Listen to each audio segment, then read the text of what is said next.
ونعوذ بالله من شرور أنفسنا ومن سيئات أعمالنا من يهده الله فلا مضل له ومن يضلله فلا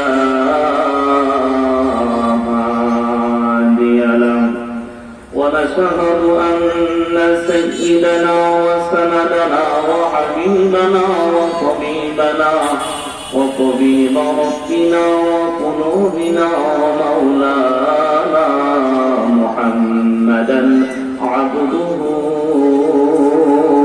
ورسوله الذي أرسله الله بالحق بشيرا ونذيرا وداعيا إلى الله بإذنه وسراجا منيرا بلغ العلا بكماله كشف الضجى بجماله حسنت جميع خصاله صلوا عليه وآله بلغ العلا بكماله كشف الضجى بجماله حسنت جميع خصاله صلوا عليه وآله أما بعد فأعوذ بالله من الشيطان الرجيم بسم الله الرحمن الرحيم وإذا قرأت القرآن جعلنا بينك وبين الذين لا يؤمنون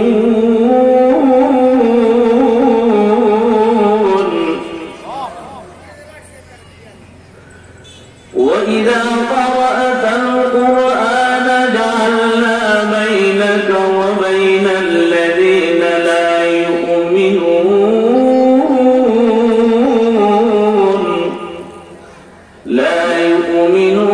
بالآخرة حجابا مستورا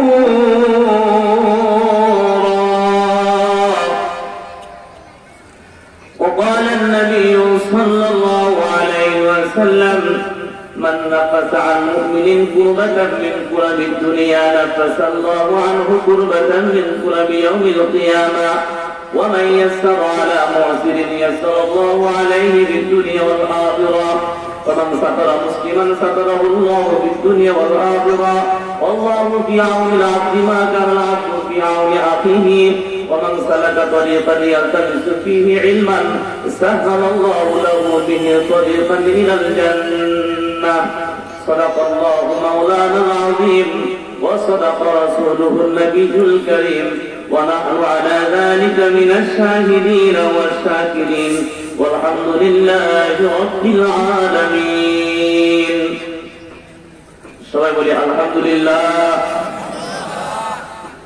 সমস্ত প্রশংসা আল্লাহ তাআলার জন্য যে রব্বুল আলামিন আজকে আমাদেরকে হযরত ফাতেমা রাদিয়াল্লাহু তাআলা আনহা মহিলা মাদ্রাসার উদ্যোগে ও সাইফুল ইসলাম আল্লামা আহমদ শফি রহমাতুল্লাহ আলাইহির স্মরণে বার্ষিক ইসলাহি ওয়াজ মাহফিলের মধ্যে আসার জন্য সুযোগ করে দিয়েছেন। এই জন্য আমরা আবারও শুকরিয়া আদায় করি আলহামদুলিল্লাহ। ওয়াজ মাহফিল এমন একটা জায়গা যেখানে ইচ্ছা করলেই মানুষজন আসতে পারে না। রব্বুল আলামিন ওই সমস্ত মানুষকে এখানে আসার বসার সুযোগ করে দেন যাদেরকে আল্লাহ তাআলা নিজ দয়ায় নিজ গুণে ক্ষমা করার ইচ্ছা পোষণ করেন। এই জায়গায় আসলে আল্লাহ রাব্বুল আলামিন মানুষের পিছনের জিন্দেগীর গুনাহ মাফ করে দেন। এখানে দুনিয়াবি কোনো কথা হবে না, দুনিয়াবি কোনো আলোচনা হবে না। যারা যারা আলোচনা করবেন প্রত্যেকেই কোরআন এবং হাদিস থেকে শুধুমাত্র আমাদের আমলের ইসলাহের জন্য, আমাদের জিন্দেগি সুন্দর হওয়ার জন্য, আমাদের পরকালের ভবিষ্যৎ সুন্দর হওয়ার জন্য আমরা কিভাবে জাহান্নাম থেকে বেঁচে জান্নাতে প্রবেশ করতে পারি এই আলোচনায় এখানে হবে। রব্বুল আলামিন আমাদেরকে অনেক মহব্বত করেছেন, পছন্দ করেছেন। আল্লাহ রাব্বুল আলামিন মহব্বত করেছেন বিধায় আমরা এখানে আসতে পেরেছি। আমি আপনাদের সামনে কোরআন কারীমের সূরা বনী ইসরাঈলের 45 নং আয়াত এবং রাসূলুল্লাহ সাল্লাল্লাহু আলাইহি ওয়াসাল্লামের অসংখ্য হাদিস থেকে মুসলিম শরীফের দীর্ঘ একটা হাদিসের কিছু অংশ পাঠ করেছি। অল্প সময়ের ভিতরে আলোচনা শেষ করব ইনশাআল্লাহ, যদি আল্লাহ তাআলা তৌফিক দান করেন। রাসূলুল্লাহ সাল্লাল্লাহু আলাইহি ওয়াসাল্লাম তিনি আমাদের নবী, তিনি আমাদেরকে সঠিক পথের সন্ধান দিতেন। কিয়ামত পর্যন্ত আগত সমস্ত মাখলুকাতের জন্য রাসূলুল্লাহ সাল্লাল্লাহু আলাইহি ওয়াসাল্লাম আমাদের সত্যের মাপকাঠি, অর্থাৎ রাসূলুল্লাহ সাল্লাল্লাহু আলাইহি ওয়াসাল্লাম যে আদর্শে আমাদেরকে রেখে গেছেন, সে আদর্শ অনুযায়ী চললে আমরা দুনিয়া এবং পরকাল উভয় জাহানে নাজাত পাইতে পারি। রাসূলুল্লাহ সাল্লাল্লাহু আলাইহি ওয়াসাল্লামের সুন্নাত অনুসরণ ব্যতীত কোনোভাবেই আমরা জাহান্নামের আগুন থেকে বাঁচতে পারবো না। আল্লাহ রাব্বুল আলামিন আমাদের উপরে অসংখ্য অগণিত রহমত বর্ষণ করেছেন। আল্লাহ রাব্বুল আলামিন আমাদেরকে এই পরিমাণ রহমত দিয়েছেন, এই পরিমাণ নিয়ামত দিয়েছেন। এই সমস্ত নিয়ামতের শুকরিয়া কিয়ামত পর্যন্ত আদায় করলেও কখনো আদায় করা যাবে না। যাবে বলেন তো? আল্লাহ আমাদেরকে এত মহব্বত করেন কেন? কেন তিনি আমাদেরকে এত ভালোবাসেন?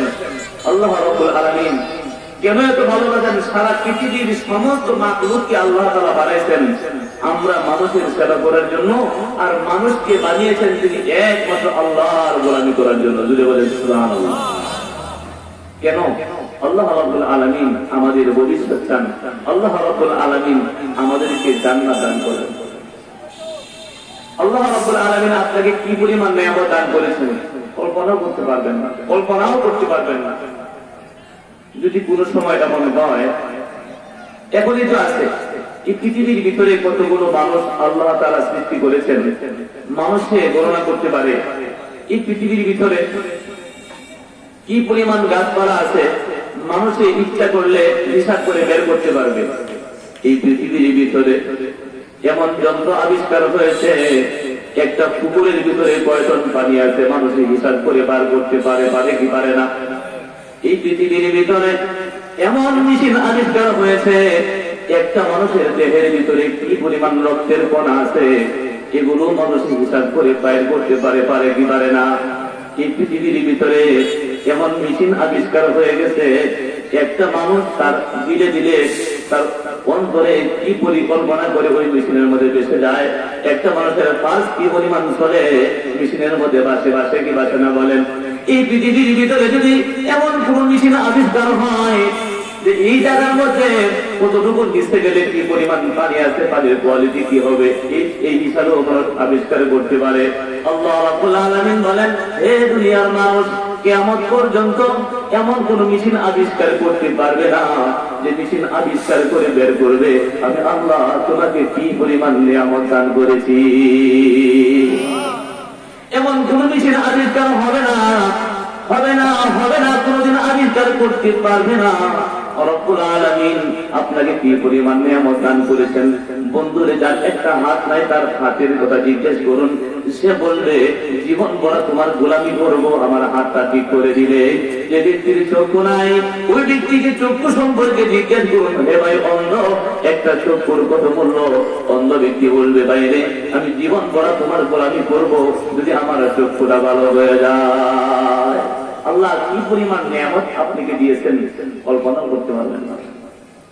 রাসূলুল্লাহ সাল্লাল্লাহু আলাইহি ওয়াসাল্লাম বলেন, ইন্না লিল্লাহি তাআলা মিআতা রাহমাতিন আনজালা মিনহা রাহমাতান ওয়াহিদাতান বাইনাল জিন্নি ওয়াল ইনসি ওয়াল বাহাইমি ওয়াল হাওয়াম। রাসূলুল্লাহ সাল্লাল্লাহু আলাইহি ওয়াসাল্লাম বলেন, রব্বুল আলামিন রহমত, দয়া, মায়া, ভালোবাসার আমি একটা মাখলুক সৃষ্টি করেছেন রে বন্ধু। আল্লাহ রাব্বুল আলামিন দয়া সৃষ্টি করেছেন, ভালোবাসা সৃষ্টি করেছেন। আপনি আমার ভিতরে ভালোবাসা আছে না নাই জুড়ে বলেন তো? জুড়ে কথা বলেন, আছে না নাই? হে ভাই, আমি যদি এই জায়গায় পড়ে ব্যথা পাই, আমার তো মনে হয় সকলেই দৌড়িয়ে আসবেন আমাকে রক্ষা করার জন্য, চিকিৎসা করার জন্য। যদি বাড়িতে কোনো কিছু হয়ে যায় আর আপনার আম্মা আপনাকে ফোন করে আবু বকর রে আমি বড় অসুস্থ, দৌড়িয়ে যাইবেন কি যাইবেন না বলেন? এই মহব্বত কে সৃষ্টি করলো? দূরে বলেন, কে সৃষ্টি করলো এই মহব্বত? রাসূলুল্লাহ সাল্লাল্লাহু আলাইহি ওয়াসাল্লাম বলেন, ইন্না লিল্লাহি তাআলা মিআতা রাহমাতিন, আল্লাহ রাব্বুল আলামিন রহমত মাখলুককে তিনি সৃষ্টি করেছেন। রহমত নামে আল্লাহর একটা মাখলুক আছে। আপনি আমার ভিতরে যে ভালোবাসা আছে, এই ভালোবাসা একটা মাখলুক আমার আল্লাহ সৃষ্টি করেছেন। রব্বুল আলামিন রহমত সৃষ্টি করেছেন। রহমত সৃষ্টি করার পরে আনজালা মিনহা রাহমাতান ওয়াহিদাতান বাইনাল জিন্নি ওয়াল ইনসি ওয়াল বাহাইমি ওয়াল হাওয়াম। মুসলিম শরীফের মধ্যে আছে রাসূলুল্লাহ সাল্লাল্লাহু আলাইহি ওয়াসাল্লাম বলেন, আল্লাহ রাব্বুল আলামিন রহমত, দয়া, মায়া, ভালোবাসা সৃষ্টি করার পরে সেই ভালোবাসাকে রব্বুল আলামিন 100 ভাগে ভাগ করেছেন। 100 ভাগে ভাগ করার পরে রব্বুল আলামিন মাত্র একটা ভাগ দুনিয়াবাসীকে দিয়েছেন। দুনিয়ার যত মানুষ আছে সমস্ত মানুষের ভিতরে এক ভাগ। এই পৃথিবীর ভিতরে যত চতুষ্পদ জানোয়ার আছে সমস্ত জানোয়ারের মধ্যে ওই এক ভাগ, ওই যে পরিমাণ সাপ কিছু পোকামাকড় আছে, বন্ধু হাঁস বলেন, মুরগি বলেন, সব কিছুর মধ্যে রব্বুল আলামিন অর্থাৎ সারা পৃথিবীর সমস্ত মাখলুককে তিনি মাত্র এক ভাগ মহব্বত দান করেছেন। আর 99 ভাগ মহব্বত রয়ে গেছে আমার আল্লাহর নিকট। এক ভাগ মহব্বত পাইলে আমরা কি করি? একটা মা তার সন্তানের পেশাব পরিষ্কার করে, একটা মা তার ছেলের পেশাব পায়খানা পরিষ্কার করে, ছেলে ঢাকায় রিক্সা চালায়, একজন তার ছেলের গায়ে তাপ করে মেরেছে, মায়ের বুকটা কেঁদে উঠে উঠে কেউ উঠে না বলেন, ওরে বাবারে তুমি যখন গাজীপুর থাকো, গাজীপুর থাকার পরে হঠাৎ করে একদিন রাত্রে তোমার প্রচন্ড জ্বর, অসুস্থ হয়ে গেল, তুমি দুনিয়ার কোন মানুষ জানো আর নাই জানো মহব্বত থাকার কারণে তোমার মা সবার আগে জেনে যায়। রাত্রেবেলা ঘুমায় না, চটপট করে স্বামী জিজ্ঞেস করে, ও বকরের মা তোমার কি হয়েছে? বকরের মা বলে, আমার প্রান্তীয় স্বামী গো, আমার ছেলে গাজীপুরের কোম্পানিতে চাকরি করে, না জানি কি হয়েছে, এই জন্য আমার ঘুম আসে না, আমার টেনশন লাগতেছে। ফোন করে ছেলের কাছে ফোন করে জানতে পারে তার কুকামনি অসুস্থ। এই যে একটা ভালোবাসা মহব্বত কে সৃষ্টি করলো বন্ধুকে? বলেন কে? রাসূলুল্লাহ সাল্লাল্লাহু আলাইহি ওয়াসাল্লাম বলেন, রহমতকে আল্লাহ রাব্বুল আলামিন 100 ভাগে ভাগ করিয়া একটা মাত্র ভাগ আনজালা মিনহা রাহমাতান ওয়াহিদাতান বাইনাল জিন্নি ওয়াল ইনসি ওয়াল বাহাইমি ওয়াল হাওয়াম। জিন, ইনসান, চতুষ্পদ জানোয়ার, কীট পতঙ্গ, সাপ বিচ্ছু সবার ভিতরে মাত্র এক ভাগ মহব্বত দান করেছেন। এই এক ভাগ মহব্বতের কারণে গরু তার বাছরের উপর আক্রমণ করে না। একটা হিংস্র জানোয়ার সিংহ, সিংহ তার বাচ্চার উপর আক্রমণ করে না। একটা সাপ ডিমের ভিতরে বাচ্চা আছে, সাপ তার ডিমের কাছে কাউকে যেতে দেয় না। দেয় বলেন? দেয়। কেন দেয় না? এই ডিমের ভিতরে তার বাচ্চা আছে, তারপরে তার মহব্বত আছে। রাসূলুল্লাহ সাল্লাল্লাহু আলাইহি ওয়াসাল্লাম বলেন, আল্লাহু তাআলা 99 রহমাতান, 99 ভাগ মহব্বত আল্লাহর কাছে রেখে দিয়েছেন। ইয়ারহামু বিহা ইবাদাহু ইয়াউমাল কিয়ামা। রব্বুল আলামিন কাল কিয়ামতের ময়দানে, হাসরের ময়দানে এই 99 ভাগ মহব্বত দ্বারা আপনার আমার প্রতি ভালোবাসে, তিনি আমাদের গুনাহগুলো মাফ করে জান্নাতে পৌঁছিয়ে দিবেন। রাসূলুল্লাহ সাল্লাল্লাহু আলাইহি ওয়াসাল্লাম বলেন, হে দুনিয়ার মানুষ ভালো করে শোনো, যদি রব্বুল আলামিন এক ভাগ মহব্বত সারা পৃথিবীর সমস্ত মাখলুকের মধ্যে বঞ্চন করার কারণে মা তার সন্তানের পেশাব পায়খানা পরিষ্কার করে, একটা হিংস্র জানোয়ার তার বাচ্চার উপর আঘাত করে না, এক ভাগ মহব্বত থাকার কারণে আমার কোনো কিছু হয়ে গেলে আপনারা জাপিয়ে পড়বেন। আজকে বাড়ি থেকে ফোন করলে বাড়ির দিকে রওনা হয়ে যাবেন। রব্বুল আলামিনের কাছে 99 ভাগ মহব্বত রয়ে গেছে। রব্বুল আলামিন এই 99 ভাগ মহব্বত প্রয়োগ করে কাল কিয়ামতের দিন গুনাহগারদেরকে গুনাহগুলো মাফ করিয়া জান্নাতে যাওয়ার ফয়সালা করিয়া দিবে। খুশি না দাদা? জোরে শুকরিয়া আদায় করি আলহামদুলিল্লাহ। আর একটু দূরে, এমন জোরে আওয়াজ দিতে হবে যাতে করে শয়তান আশপাশ থেকে চলে যায়। হাদিসের মধ্যে আছে রাসূলুল্লাহ সাল্লাল্লাহু আলাইহি ওয়াসাল্লাম একজন বন্দী, মানে যুদ্ধ বন্দীদের নিকট দিয়ে তিনি যাইতেছিলেন। যুদ্ধবন্দী নবীদের জমানায় যুদ্ধ হইতো, যদি কাফেররা বিজয় লাভ করতো মুসলমানদেরকে ধরে নিয়ে যেত, মুসলমানরা যদি বিজয় লাভ করতেন তাহলে এদেরকে তারা বন্দী হিসেবে ধরে নিয়ে আসতেন, মুক্তিপণ দিয়ে যুদ্ধ হইত। রাসূলুল্লাহ সাল্লাল্লাহু আলাইহি ওয়াসাল্লাম বন্দীদের সামনে দিয়ে যান, রাসূলুল্লাহ সাল্লাল্লাহু আলাইহি ওয়াসাল্লাম দেখলেন একটা মহিলা তার বাচ্চাকে তালাশ করতেছে, একটা মহিলা তার বাচ্চাকে তালাশ করতেছে, ছুটাছুটি করতেছে। একবার ওই জায়গায় যায়, আরেকবার এই জায়গায় আসে, আরেকবার ওই জায়গায় যায়, আরেকবার ওই জায়গায় যায়, কিন্তু তার সন্তানকে তালাশ করিয়া পায় না।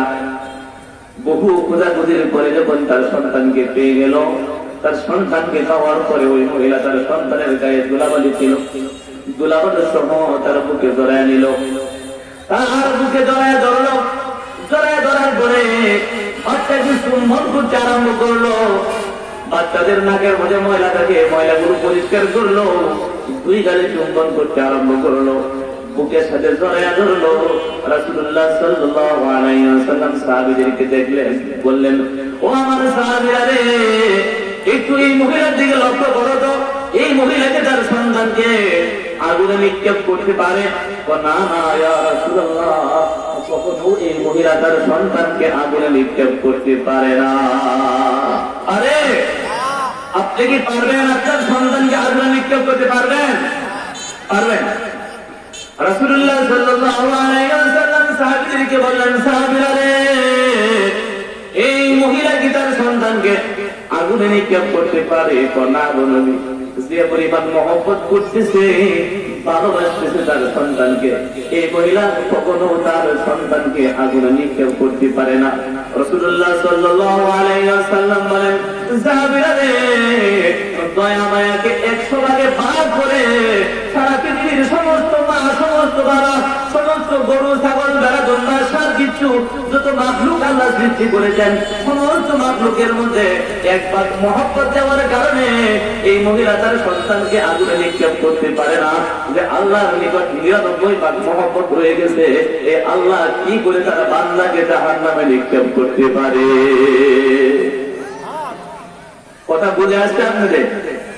কে সবচেয়ে বেশি আদর করে? কে সবচেয়ে বেশি আদর করে?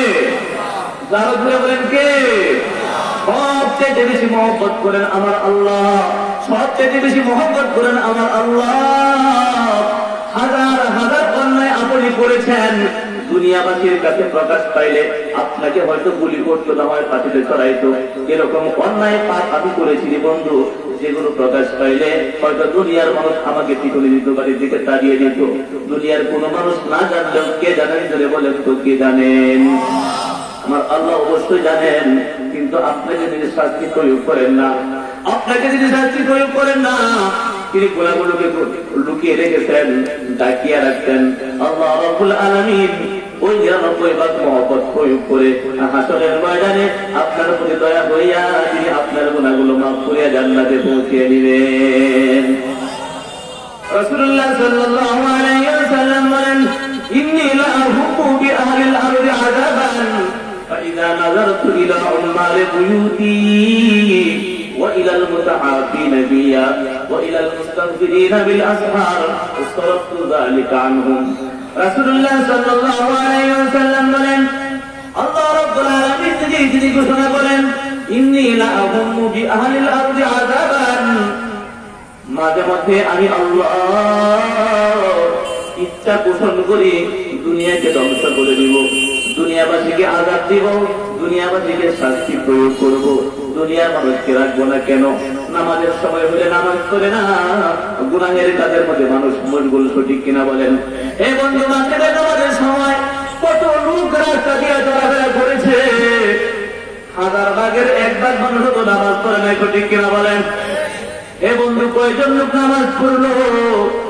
এখন ওয়াজ মাহফিল হইতেছে, লোকের সংখ্যা খুব কম। আশপাশে যদি নাচ গানের ব্যবস্থা হইতো, মানুষ দোকানে বেশি জমা হইত। এই জন্য আল্লাহ রাব্বুল আলামিন বলেন, ইন্নী লা আহুম্মু বিআহলিল আরদি আযাবান, আমি আল্লাহ মাঝে মধ্যেই ফয়সালা করি, দুনিয়াকে ধ্বংস করে দিব, দুনিয়াবাসীকে ধ্বংস করে দিব। আল্লাহ রাব্বুল আলামিন দুনিয়াবাসীকে ধ্বংস করে দেওয়ার ইচ্ছা পোষণ করেন, দুনিয়াবাসীকে ধ্বংস করে দিবেন, আযাব প্রয়োগ করবেন, আমাদের কাউকে তিনি রাখবেন না, এরকম ফয়সালা তিনি করেন। কিন্তু বলেন না কেন? কার উসিলা? আল্লাহ রাব্বুল আলামিন আমাদেরকে জীবিত রাখছেন। রাসূলুল্লাহ সাল্লাল্লাহু আলাইহি ওয়াসাল্লাম বলেন, আল্লাহ রাব্বুল আলামিন বলেন, ইন্নী লা আহুম্মু বিআহলিল আরদি আযাবান فإذا نظرت إلى عمار بيوتي যখন মসজিদগুলোর দিকে তাকাই, মসজিদের ভিতরে বাংলা নামাজ পড়ে, কেউ কেউ কোরআনে কারিমের তিলাওয়াত করে, আবার কেউ জিকির করে, কেউ সিজদা করে, কেউ রুকু করে। আল্লাহ রাব্বুল আলামিন বলেন, যখন মসজিদগুলোর দিকে তাকাইলে দেখতে পাই কেউ নামাজ পড়ে, কেউ কোরআনে কারিমের তিলাওয়াত করে, কেউ জিকির আজকার করে গো। কোন বান্দা নামাজ পড়িয়া দুইটা হাত উপরের দিকে উঠাইয়া দুনিয়াবাসীর জন্য দোয়া করে, ইহুদি মুসলিম খ্রিস্টান না তারা যাই হোক না কেন, দুনিয়ার সমস্ত মানুষের জন্য দোয়া করে। এদের দিকে যখন আমি আল্লাহ তাকাই, তখন আমি আল্লাহ ঠান্ডা হয়ে যাই। فإذا نظرت إلى عمار بيوتي আমার আল্লাহ বলেন, হে দুনিয়াবাসী, কার উসিলা কার পুরুষের কল্পনা করছো কিনা? কার উসিলা তুমি খাইতেছো কল্পনা করো নাই? কার উসিলায় তুমি দুনিয়াতে চলাফেরা করো তুমি কি জানো না? কার উসিলায় তুমি এত সুখী, এত সুন্দর বাড়ির ভিতরে থাকো তুমি জানো না? মসজিদ গুলো না থাকলে দুনিয়া কেমন রাখতাম না, দুনিয়ায় ধ্বংস হয়ে যাইতো।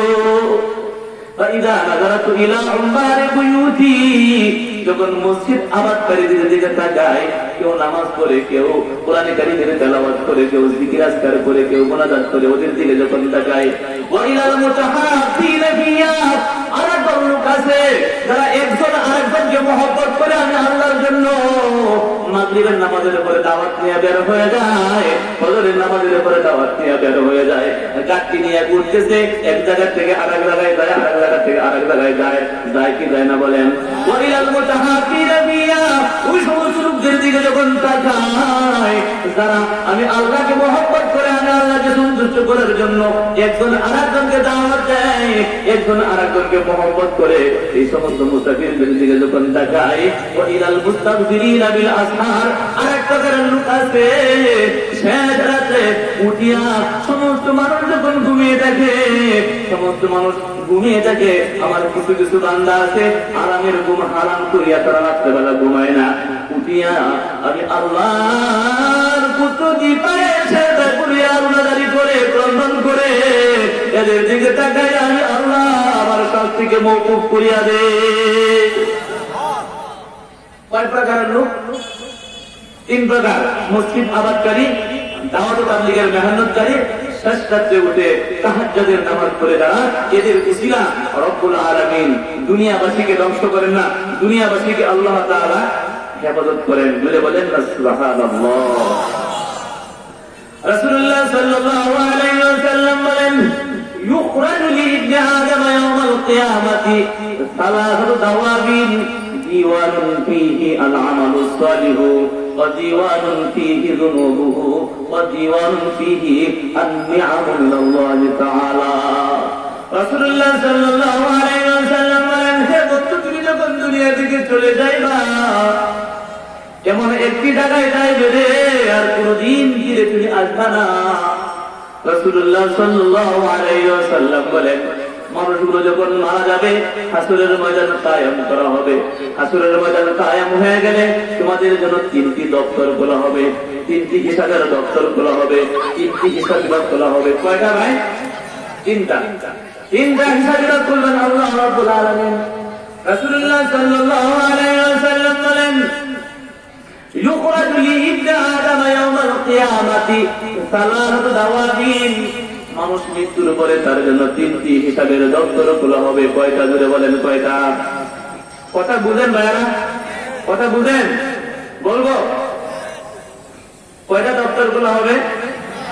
তিনটা হিসাবের দপ্তর খোলা হবে। এক নম্বর, প্রথম দপ্তরে লেখা থাকবে আল আমালুস সালিহু দীওয়ানুন ফীহি আল আমালুস সালিহু, বালেগ হওয়ার পর থেকে নিয়ে আপনি কি পরিমাণ নেকের কাজ করেছেন রে বন্ধু?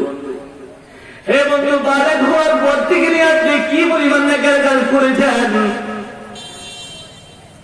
কতবার কোরআন কারীমের খতম করেছেন লেখা আছে এই জায়গায়? কতবার আমি আল্লাহ আমার আল্লাহর নাম নিয়েছেন কোথাও ওখানে লেখা আছে? আছে না নাই? ওরে ভাই, আপনি কতবার ফজরের নামাজ পড়েছেন, কতবার কাজা করেছেন এই জায়গার মধ্যে লেখা আছে না নাই? ওরে বন্ধু, ওই জায়গার মধ্যে লেখা আছে আপনি কতবার জিকির করেছেন, সব কিছুর হিসাব আমার আল্লাহর দরবারে আছে না। হে বন্ধু, যে ব্যক্তি নামাজ পড়ে না তাকে বুঝিয়ে বলে, ভাই তোমার হিসাব কিন্তু লেখা হইতেছে, তুমি বুঝো আর না বুঝো তোমার হিসাব লেখা হইতেছে, মুক্তি পাইবা না।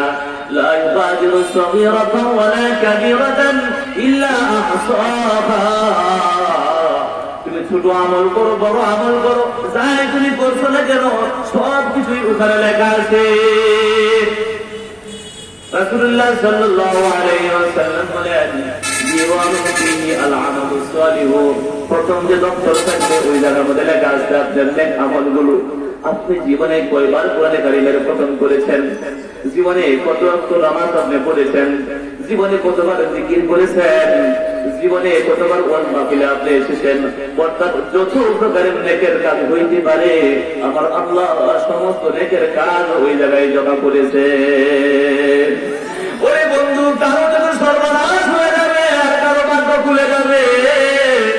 যে ব্যক্তি নেকের কাজ করেছে তার ভাগ্য খুলে যাবে, আর যে ব্যক্তি আমল করে নাই ওই দিন আফসোস করলে কোনো লাভ হবে না, ওই দিন হাজার বার আফসোস করলেও কোনো কাজ হবে না, সারা জীবন আফসোস করলেও কোনো কাজ হবে না। সে বলল, রব্বানা ফারজি'না না'মাল সালিহা, আল্লাহ গো দুনিয়াতে যাওয়ার সুযোগ করে দাও, নেকের কাজ করব। আল্লাহ বলবেন, ফালাকসাহু ফিহা ওয়া লা তুকাল্লিমুন, বান্দারে চুপ করে পড়ে থাক, লাঞ্ছনা অবস্থায় এই জায়গায় পড়ে থাকো, একটা কথা তুমি বলবা না।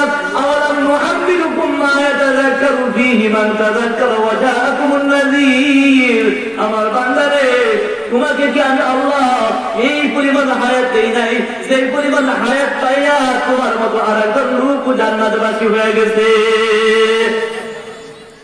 হে বন্ধু, একই অফিসের ভিতরে চাকরি করেন, আবু বকর সাহেব পাঞ্জাবি পরে আসেন, লাঞ্চের সময় তিনি নামাজ পড়েন, তুমি কেন পারো না?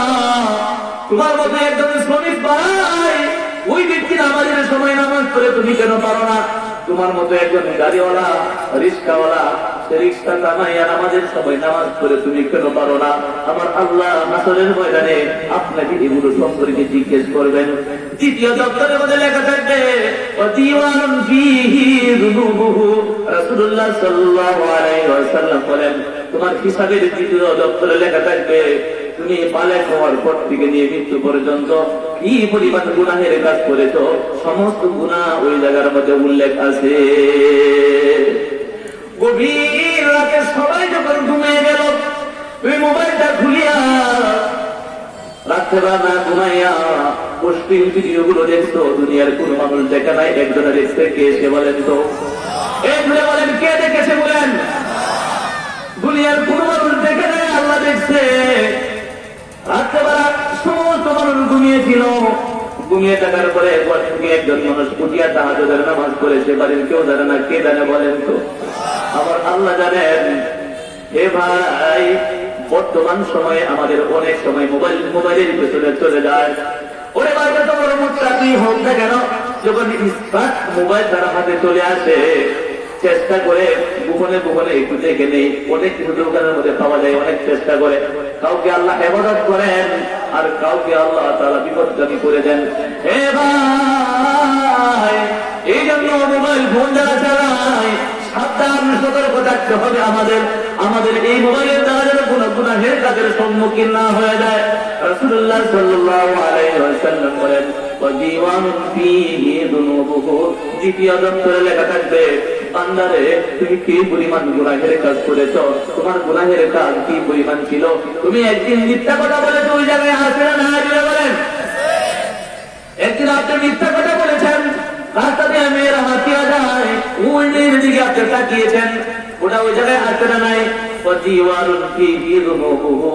দ্বিতীয় দপ্তরের মধ্যে লেখা থাকবে, আপনি যে পরিমাণ গুনাহের কাজ করেছেন সমস্ত গুনাহ ওই জায়গার মধ্যে উল্লেখ আছে। তৃতীয় দপ্তরে লেখা থাকবে, রাসূলুল্লাহ সাল্লাল্লাহু আলাইহি ওয়াসাল্লাম বলেন, ওয়াদিওয়ানুন ফীহি আল-আমাল ওয়াদিওয়ানুন ফীহি আন-নি'ামু মিনাল্লাহি তাআলা।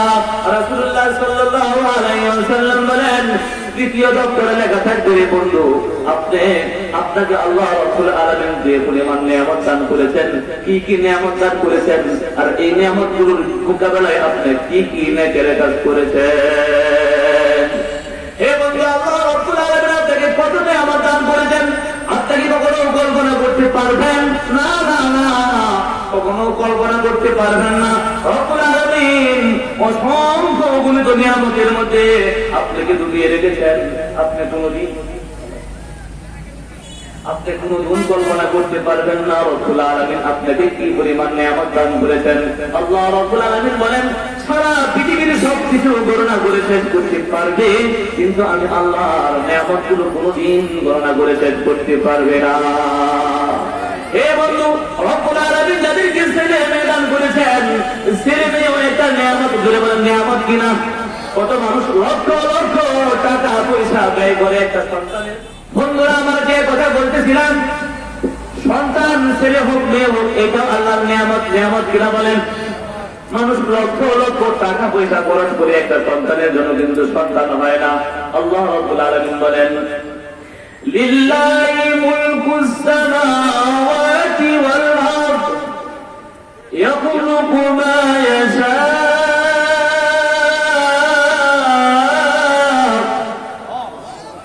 ইয়াহাবু লিমান ইয়াশাউ ইনাদান ওয়া ইয়াহাবু লিমান ইয়াশাউ যুকুর। আল্লাহ রাব্বুল আলামিন বলেন, আসমানের মালিককে দিলে বলেন কে? জমিনের মালিককে? সারা পৃথিবীর যা কিছু আছে সব কিছুর মালিককে? আল্লাহ রাব্বুল আলামিন বলেন, আসমানের জমিন আসমানের মালিক আমি আল্লাহ, জমিনের মালিকও আমি আল্লাহ। ইয়াখলুকু মা ইয়াশা, যেমনি ইচ্ছা এমনি আমি তোমাদেরকে সৃষ্টি করেছি। কাউকে আমি আল্লাহ ছেলে দান করি, কাউকে আমি আল্লাহ মেয়ে দান করি। ইয়াহাবু লিমান ইয়াশাউ ইনাদান ওয়া ইয়াহাবু লিমান ইয়াশাউ যুকুর। আল্লাহ রাব্বুল আলামিন বলেন, আমি আল্লাহ কাউকে ছেলে দান করি, কাউকে মেয়ে দান করি। আও ইউযাওযিজুহুম যুকরানা ওয়া ইনাসা। রব্বুল আলামিন বলেন, কাউকে আমি ছেলেও দান করি, মেয়েও দান করি। ধরে বলেন সুবহানাল্লাহ। আরে বন্ধু, কারো শুধু ছেলে আছে মেয়ে নাই, কারো শুধু মেয়ে আছে ছেলে নাই, এমন লোক পৃথিবীর ভিতরে আছে, ছেলেও আছে মেয়েও আছে, ছেলেও আছে মেয়েও আছে। ওয়ায়াজআলু মান ইয়াশাউ আতীমা।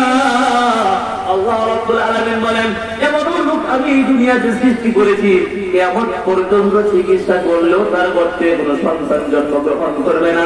আমি আল্লাহ তাদের চির বান্দা বানিয়ে দিয়েছি। আছে না নাই? ছেলে হোক মেয়ে হোক, এগুলো আল্লাহর নিয়ামত, এগুলোকে দিন শিক্ষা দিতে হবে। হবে কি হবে না বলেন?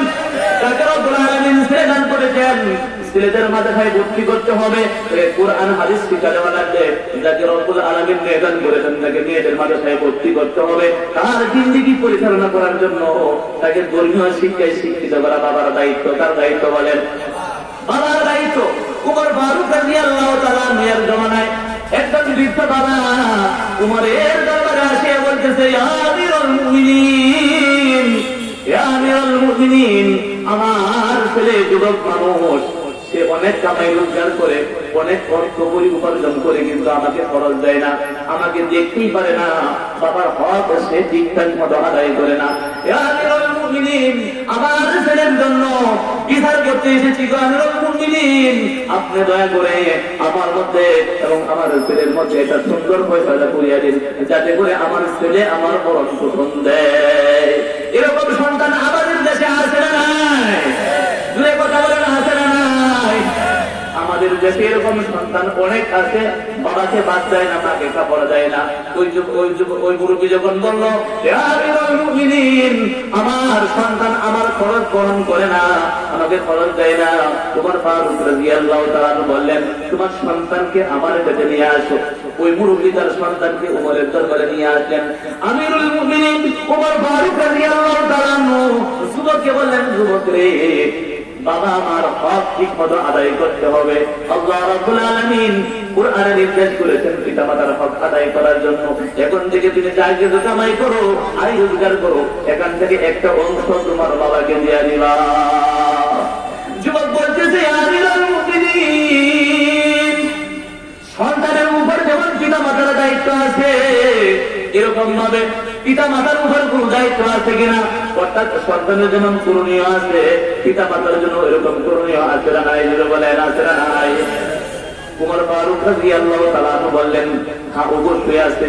যুবক বলতেছে ইয়া রাসূল ইয়া আমিরুল মুমিনিন, পিতা মাতার কি করণীয় আমার বাবাকে বলিয়া দিন। উমর ফারুক রাদিয়াল্লাহু তাআলা আনহু বললেন, পিতার এক নম্বর দায়িত্ব হলো সন্তান ভালো সন্তানের আশা করলে, সন্তানের কামাই রোজগার চাইতে হইলে একটা ভালো মায়ের ব্যবস্থা করতে হবে। কি করতে হবে বলেন? কি করতে হবে? এবার কথা বলেন না কেন? ভালো মায়ের ব্যবস্থা করতে হবে। প্রেম করে বিয়ে করলে ভালো নয় না খারাপ নয়? কথা বলেন না কেন? লজ্জা লাগতেছে? উমর ফারুক রাদিয়াল্লাহু তাআলা বলেন, হে যুবক, ভালো সন্তানের আশা করলে ভালো মায়ের ব্যবস্থা করতে হবে। একজন ভালো মহিলাকে বিবাহ করতে হবে। ভালো মহিলা বিবাহ করলে ওর ঘর থেকে ভালো সন্তানের আশা করা যায়। দ্বিতীয় নম্বরের দায়িত্ব হলো ওই মহিলার ঘর থেকে যখন কোন সন্তান জন্মগ্রহণ করে গো, তার জন্য একটা ইসলামী নাম রাখতে হবে, ভালো নাম রাখতে হবে। তৃতীয় নম্বরের দায়িত্ব হলো সেই সন্তানকে কুরআন এবং হাদিসের শিক্ষায় শিক্ষিত করতে হবে।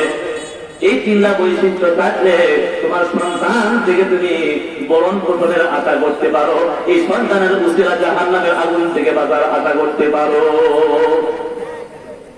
যুবক বলতেছে আমিরুল মুমিনিন, তাহলে আবার শুনুন, আমার বাবা 4000 টাকার বিনিময়ে কিনা, 4000 দিরহামের বিনিময়ে কিনা এক বান্দিকে আমার বাবা বিবাহ করেছে। ওই বান্দির ঘর থেকে আমি জন্মগ্রহণ করেছি। আমি যখন রাস্তা করে যাই তখন মানুষ আমাকে বলে বান্দির বাচ্চা বলিয়া গালি দেয়। মিথ্যা কথা না, কারণ সে তো বান্দির ওই বাচ্চা বান্দির ঘর থেকে যেহেতু জন্মগ্রহণ করেছে। আমিরুল মুমিনিন, রাস্তাঘাটে যখন বের হয় মানুষ আমাকে নিয়ে তিরস্কার করে, মস্কারি করে, ঠাট্টা করে। মানুষ আমাকে দেখতে পারে না, কারণ আমি বান্দির ঘর থেকে জন্মগ্রহণ করেছি। রাস্তাঘাটে গেলে মানুষ আমাকে বান্দির বাচ্চা বলে গালি দেয়। যেহেতু আমার মা বান্দিকে বিবাহ করেছে, বান্দিকে বিবাহ করার কারণে মানুষ আমাকে বান্দির বাচ্চা বলে। দ্বিতীয় নম্বর কথা হলো আমিরুল মুমিনিন, আমার বাবা আমার নাম রেখেছেন পহল। পহল শব্দের অর্থ হলো চামচিকা। আমিরুল মুমিনিন, আমার বাবা তো সাহাবীদের নাম ছিল, নবী রাসূলদের নাম ছিল, কত সুন্দর সুন্দর নাম কুরআন এবং হাদিসের মধ্যে পাওয়া যায়। সমস্ত নামকে বাদ দিয়া আমার বাবা নাম রেখেছে, আমার নাম পহল। পহল শব্দের অর্থ হলো চামচিকা। 3 নম্বরে আমিরুল মুমিনিন, ছোট কাজ থেকে আমার দ্বারা কাজ করায়, কুরআন এবং হাদিসের একটা সূরাও তিনি আমাকে শিক্ষা দেন নাই। সুতরাং বলুন, আপনি বলুন, কি করে আমি আমার বাবার হক আদায় করতে পারি? ওমর ফারুক রাদিয়াল্লাহু তাআলা ওই মুরগির দামার কলারে চেপে ধরলেন। দামার কলারে চেপে ধরিয়া বলেন, মুরগি রে, তুমি তো তোমার সন্তানের হক আদায় করো নাই, তোমার সন্তান কি করে তোমার হক আদায় করবে? সঠিক কিনা? হে বন্ধু, ভালো করে লক্ষ্য করুন, যে সন্তান মাদ্রাসায় পড়ালেখা করেছে, মাদ্রাসায় পড়ালেখা করার কারণে আল্লাহর ইজ্জতের কসম, আল্লাহর বুজুর্গির কসম, আল্লাহর উচ্চ আসনের কসম খেয়ে বলতেছি, মাদ্রাসায় পড়ো একটা হাফেজ কুরআন, একটা মাওলানা, নিজে না খাইলেও নিজের বাবা মাকে পেটটা করিয়া খাওয়ায়। বৃদ্ধাশ্রমে বহুবার গিয়েছি বন্ধু, ওই বৃদ্ধাশ্রমে বহুবার গিয়েছি। ওখানে যায় কোন আলেমের বাবাকে পাই নাই, হাফেজের বাবাকে পাই নাই, কোন কারি সাহেবের বাবাকে পাই নাই। ওখানে প্রায় সময় যায়, ওখানে যারা যারা আছে, ঢাকা শহরে 5 তলা 10 তলা বাড়ির মালিক, ওখানে যারা যারা আছে, কোন ডাক্তারের বাবা, ডাক্তারের মা, ওখানে যারা যারা আছে, বড় কোন ইঞ্জিনিয়ারের মা, ওখানে যারা যারা আছে, এই দুনিয়ার বড় বড় চাকরিজীবী যারা, তাদের মা বাবা ওখানে পড়ে আছে। বেশি করে না, আপনাদের গাড়ি ভরে আছে, একটু যায় দেখুন তারা কার বাবা মা, তারা কি মাদ্রাসা পড়া ছাত্রদের বাবা মা, নাকি কোন শিক্ষায় শিক্ষিত মানুষের বাবা মা? একটু যাচাই করুন, যাচাই করে দেখুন। সুতরাং আপনার একটা সন্তানকে মাদ্রাসায় ভর্তি করুন। মাদ্রাসায় ভর্তি করলে হইতে পারে ইহার উসিলা রব্বুল আলামিন আপনার ভবিষ্যৎ সুন্দর করে দিবেন, দুনিয়াও সুন্দর হবে। দুনিয়াও সুন্দর হবে, পরকালও সুন্দর হবে। ভাইয়েরা আমার, আমরা যে কথা বলতেছি আপনাকে রাগ করতেছেন? যে সমস্ত ভাইয়েরা পেছনে দাঁড়িয়ে আছে তারা যদি বস্তু করে সুন্দর হইতো না? সুন্দর হইতো কিনা বলেন? একটু সবাই কাছে আসি ভাই, একটু সবাই কাছে আসি।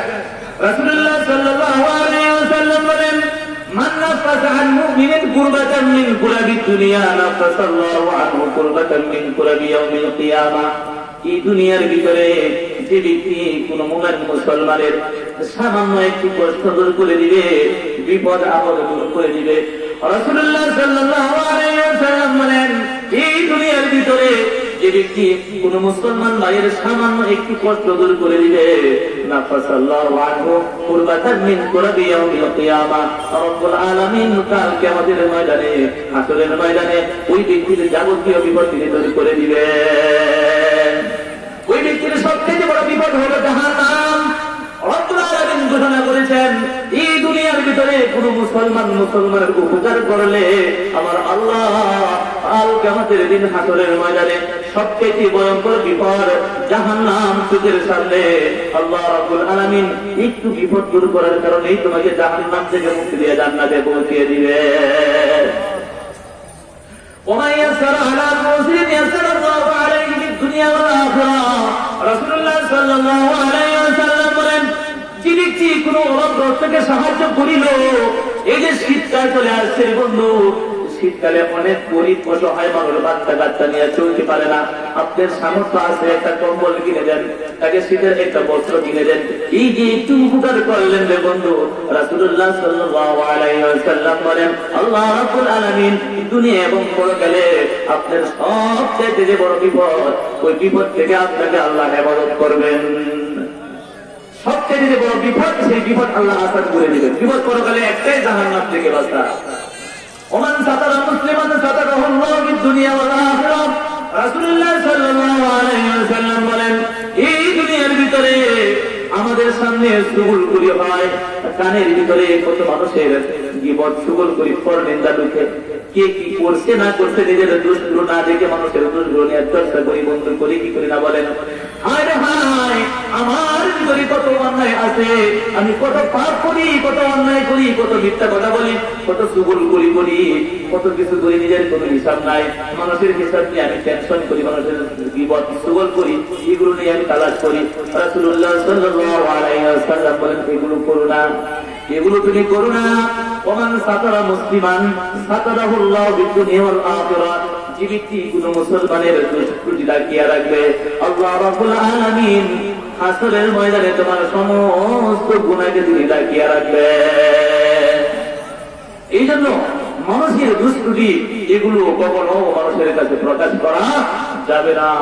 হে ভাই, বারবার বলি, আপনার একটা সন্তানকে মাদ্রাসায় ভর্তি করুন। আপনার একটা সন্তানকে মাদ্রাসায় ভর্তি করলে হইতে পারে ইচ্ছা করছিলাম আপনার দুনিয়া এবং পরকাল উভয় জাহানে আপনি নাজাত পেয়ে যাবেন। দুনিয়ার ভিতরে কষ্ট করতে হবে না। একজন আলেমের মর্যাদা আর একজন গায়রে আলেমের মর্যাদা কখনো সমান হতে পারে না। রাসূলুল্লাহ সাল্লাল্লাহু আলাইহি ওয়াসাল্লাম সাহাবীদেরকে বলেন, সাহাবীরা রে, খিয়ারুকুম ওয়া আবরারুকুম ওয়া আফাদিলুকুম মান তাআল্লামাল কুরআন ওয়া আল্লামা। ও আমার সাহাবীরা রে, তোমরা কি বলতে পারো খিয়ারুকুম তোমাদের মধ্যে সবচেয়ে উত্তম ব্যক্তিকে, ও আবরারুকুম তোমাদের মধ্যে সবচেয়ে উত্তম আমল করানোওয়ালাকে, ও আফাদিলুকুম তোমাদের মধ্যে সবচেয়ে উত্তম চেয়ারের মধ্যে বলবিকে তোমরা কি জানো? সাহাবায়ে কেরাম বললেন, আল্লাহু ওয়া রাসূলুহু আ'লাম। ইয়া রাসূলুল্লাহ, আল্লাহ এবং তার রাসূলই ভালো জানে। রাসূলুল্লাহ সাল্লাল্লাহু আলাইহি ওয়াসাল্লাম বলেন, খিয়ারুকুম ওয়া আবরারুকুম ওয়া আফাদিলুকুম মান তাআল্লামাল কুরআন ওয়া আল্লামা। তোমাদের মধ্যে সবচেয়ে ভালো, সবচেয়ে সম্মানী, সবচেয়ে উচ্চ আসনে বসার যোগ্যতা ওই ব্যক্তির, যে ব্যক্তি কুরআন শরীফ ভালো করে পড়তে পারে। এই জন্যই রাসূলুল্লাহ সাল্লাল্লাহু আলাইহি ওয়াসাল্লাম বলেন, আকরিমু আমালাতাল কুরআন। হে দুনিয়াবাসী, মাদ্রাসায় যারা কোরআনে কারীমের তেলাওয়াত করে এদেরকে বেশি বেশি করে মহব্বত করো, এদেরকে ভালোবাসো। এদেরকে ভালোবাসা মানে হইল আল্লাহ এবং তার রাসূলকে ভালোবাসা। লা তুযু আহাদা মিনাল উলামা, কোন আলেমের মনে কষ্ট দিও না। فإن من أذى عالما فقد أذى رسول الله, যে ব্যক্তি কোনো আলেমকে কষ্ট দেয় ওই ব্যক্তি যেন রাসূলুল্লাহ সাল্লাল্লাহু আলাইহি ওয়াসাল্লামকে কষ্ট দেয়। উমর ফারুক রাদিয়াল্লাহু তাআলা আনহু অর্ধ পৃথিবীর শাসক ছিলেন উমর ফারুক রাদিয়াল্লাহু তাআলা আনহু। উমর ফারুক রাদিয়াল্লাহু তাআলা আনহু শাসন ক্ষমতা দেওয়ার পরে তার দেশকে তিনি সুন্দর করে পরিচালনা করার জন্য বিভিন্ন জনকে বিভিন্ন জায়গায় বিচারপতি নিয়োগ করলেন। কাউকে তিনি খাদ্যমন্ত্রী বানাইলেন, কাউকে বিচারপতি নিয়োগ করলেন। তার দেশকে তিনি সুন্দর করে পরিচালনা করার জন্য যেহেতু তিনি অর্থ পৃথিবীর বাদশা সুন্দর করে তিনি সাজিয়েছেন। উমর ফারুক রাদিয়াল্লাহু তাআলা মক্কা নগরী, গুরুত্বপূর্ণ একটা এলাকা মক্কা নগরীকে পরিচালনা করার জন্য নাফি ইবনে হারিস রাদিয়াল্লাহু তাআলা তিনি দায়িত্ব দিলেন। নাফি ইবনে হারিসকে বলেন, নাফি ইবনে হারিস রে, মক্কা নগরী তুমি দেখাশোনা করবে, মক্কা নগরী তুমি দেখাশোনা করবে, ওই জায়গা কেমনে চালাইতে হয় তুমি ভালো করে বুঝো। উমর ফারুক রাদিয়াল্লাহু তাআলা তিনি জায়গায় থাকেন অন্য জায়গায়, নাফি ইবনে হারিস রাদিয়াল্লাহু তাআলা মক্কা পরিচালনা করেন। দীর্ঘদিন পরে মক্কার আসফান নামক জায়গার মধ্যে নাফি ইবনে হারিসের সঙ্গে উমরের সাক্ষাৎ হয়ে যায়। সালাম কালাম দিলেন, কৌশল বিনিময় করলেন। উমর ফারুক রাদিয়াল্লাহু তাআলা তার খলিফাকে জিজ্ঞেস করলেন মক্কা নগরী কেমন চলতেছে, তিনি বলেন ভালোই চলতেছে। উমর ফারুক রাদিয়াল্লাহু তাআলা নাফি ইবনে হারিসকে জিজ্ঞেস করলেন, না বলে উপত্যকাবাসীদের উপরে কাকে তুমি খলিফা বানাইলা, উপত্যকাবাসীদের উপর কাকে তুমি খলিফা নিযুক্ত করলা, কে ওই এলাকা দেখাশোনা করে, ওই এলাকার বিচার চালনা করে। নাফি ইবনে হারিস রাদিয়াল্লাহু তাআলা বললেন, ইয়া আমিরুল মুমিনিন, ইবনে আবদিকে আমি ওই জায়গার জন্য খলিফা বানাইছি। ইবনে আবদি নামে নাকি কোনো সাহাবী না, কিন্তু সাধারণ একজন সাহাবী, এই জন্য উমর ফারুক রাদিয়াল্লাহু তাআলা বললেন ইবনে আবদি আবার কে, উনি কেরা? নাফি ইবনে হারিস রাদিয়াল্লাহু তাআলা বলেন, আমিরুল মুমিনিন, ইবনে আবদি আমাদের একজন গোলাম, আমাদের ওই একজন আজাদ করা গোলাম। উমর ফারুক রাদিয়াল্লাহু তাআলা আশ্চর্য হয়ে গেলেন, একজন গোলামকে তুমি বিচারপতি বানাইলা, এলাকার লোকজন কি তাকে বিচারপতি হিসাবে গ্রহণ করবে নাকি? নাফি ইবনে হারিস রাদিয়াল্লাহু তাআলা বলেন, আমিরুল মুমিনিন, ওই এলাকার লোকজন তার উপর সন্তুষ্ট, তাকে তারা ভিন্ন কাউকে পছন্দ করে না। উমর ফারুক রাদিয়াল্লাহু তাআলা বলেন, না রে, ইবনে আবদি একজন গোলাম হওয়ার পরেও এলাকার লোকজন তাকে মহব্বত করে। এমন কি বৈশিষ্ট্য তার ভিতরে আছে গো, যে বৈশিষ্ট্য থাকার কারণে এলাকার লোকজন তাকে মহব্বত করে। একজন গোলামকে তারা বিচারপতি হিসেবে গ্রহণ করলো। নাফি ইবনে হারিস রাদিয়াল্লাহু তাআলা বললেন, ইয়া আমিরুল মুমিনিন, ইন্নাহু কারিউন লিকিতাবিল্লাহ। ইয়া আমিরুল মুমিনিন, ইবনে আবদির ভিন্ন কোনো গুনাহগুণ নাই, ইবনে আবদি সুন্দর করে কোরআন কারীমের তেলাওয়াত করতে পারে। একটা মাত্র গুণ, তিনি সুন্দর করে কোরআন কারীমের তেলাওয়াত করতে পারেন, এই জন্য তাকে তিনি কি বানিয়ে দিয়েছেন? খলিফা বানিয়ে দিয়েছেন। উমর ফারুক রাদিয়াল্লাহু তাআলা বলেন, ইন্নাল্লাহা ইয়ারফাউ বিহাযাল কিতাব কওমান ওয়া ইয়াদাউ বিহি আখারিন। এই একটা মাত্র গুণ থাকার কারণে এই কোরআন যার ভিতরে আছে, এই কোরআন কাউকে অনেক উপরে উঠিয়ে দেয়, আর এই কোরআন অনেক মানুষকে নিচে নামিয়ে দেয়। বুঝেন কথা? ইন্নাল্লাহা ইয়ারফাউ বিহাযাল কিতাব কওমান ওয়া ইয়াদাউ বিহি আখারিন। এই কোরআনের দ্বারা অনেক মানুষকে উপরে উঠিয়ে দেয়। এই কোরআন যে ব্যক্তি মান জাআলাহু আমামাহু কাদাহু ইলাল জান্নাহ, এই কোরআনকে যে ব্যক্তি সামনে রাখবে ওই কোরআন তাকে জান্নাতে পৌঁছে দিবে। মান জাআলাহু খালফাহু কাদাহু ইলান নার, আর যে ব্যক্তি কোরআনকে পিছনে রাখে, কোরআনকে মূল্যায়ন করে না, ওই কোরআন তাকে জাহান্নামে নিয়ে যাবে। রাসূলুল্লাহ সাল্লাল্লাহু আলাইহি ওয়াসাল্লাম বলেন, ভালো করে শুনুন, নবীজি বলেন, সাহাবীরা রে, তোমাদের মধ্যে কি আছে আমার আল্লাহর সঙ্গে কথা বলতে চায়? আপনাদের মধ্যে কেউ আছেন কি আল্লাহর সঙ্গে কথা বলবেন? হাত তুলে দিই, কারা কারা আছেন? মাশাআল্লাহ, নারে তাকবীর, নারে তাকবীর। আল্লাহ তোমার বান্দারা তোমার সঙ্গে কথা বলতে চায়, তুমি ব্যবস্থা করিয়া দাও।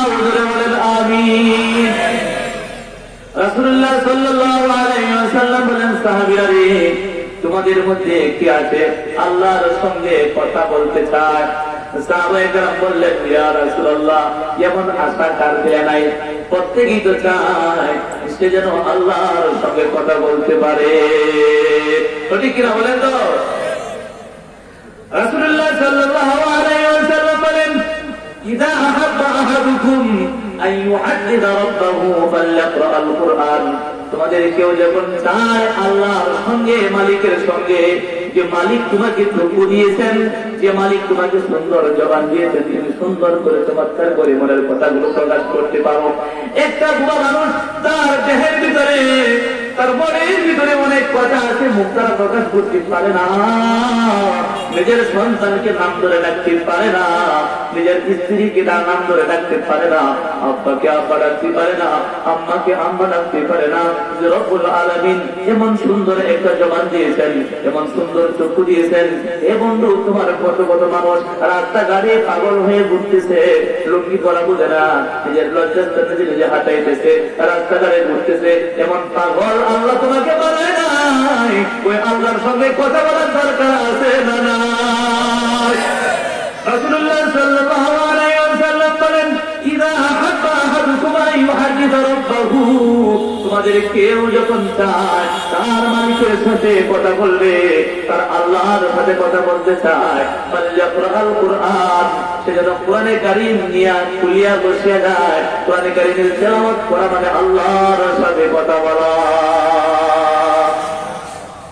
কার সাথে কথা বলা?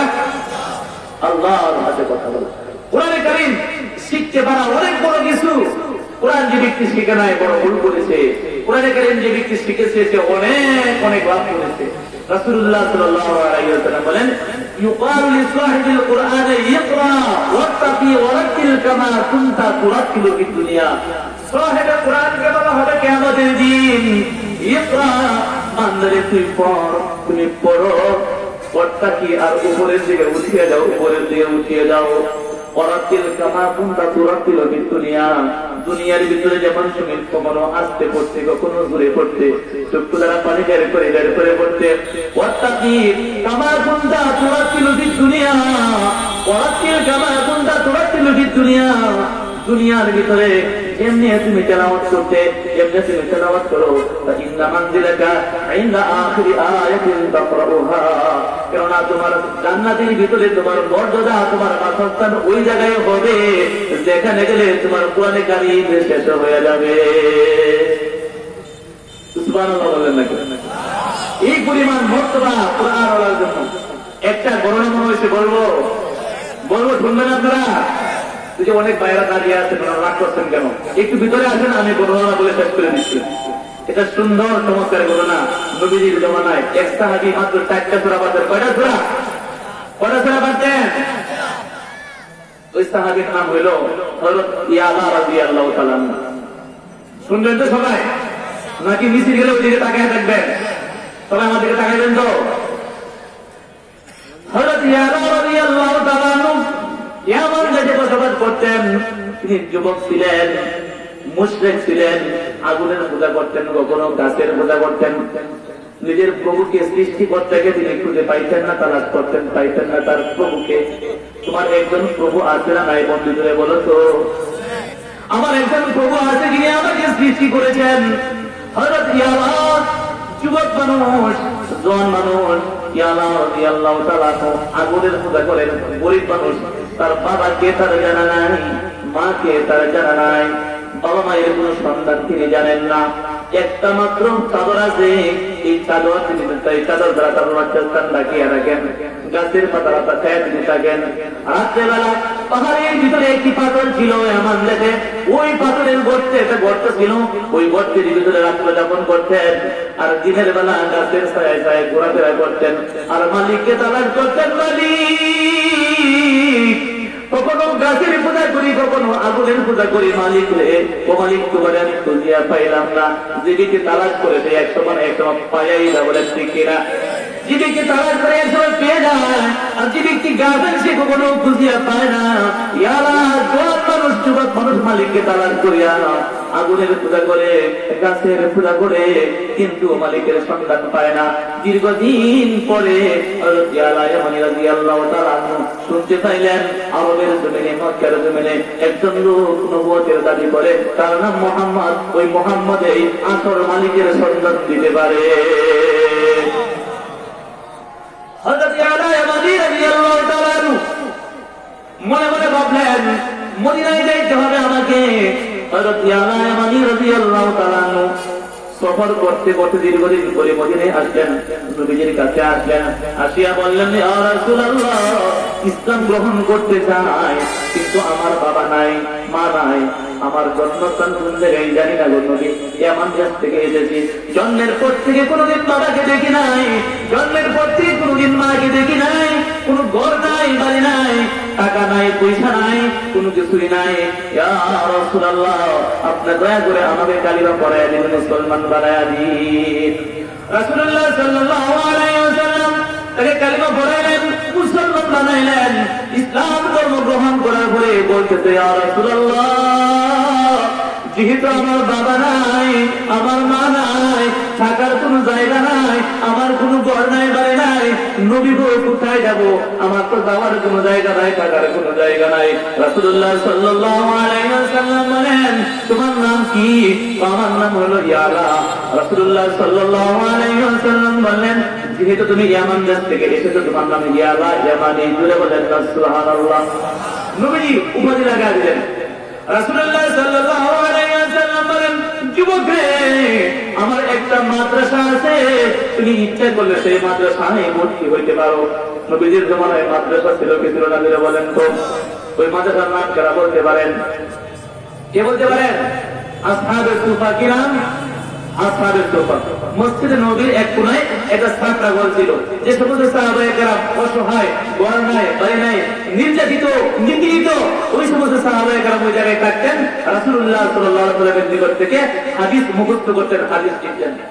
রাসূলুল্লাহ সাল্লাল্লাহু আলাইহি ওয়াসাল্লাম বলেন, ইয়া রে, তুমি ইচ্ছা করলে আমার মাদ্রাসায় ভর্তি হতে পারো। ইয়ালাকে মাদ্রাসায় ভর্তি করে দেওয়া হলো। দীর্ঘদিন চলে গেল। একদিন ইয়ালা রাসূলুল্লাহ সাল্লাল্লাহু আলাইহি ওয়াসাল্লামের কাছে এসে বলল, নবী গো, আমি একজন জওয়ান মানুষ, যুবক মানুষ, অন্য 10 জন যুবকের যেমন বিবাহের চাহিদা আছে, আমারও বিবাহের চাহিদা আছে গো নবী, আপনি দয়া করে কোন একটা মেয়ের সাথে আমাকে বিবাহ বন্ধনে আবদ্ধ করিয়া দিন।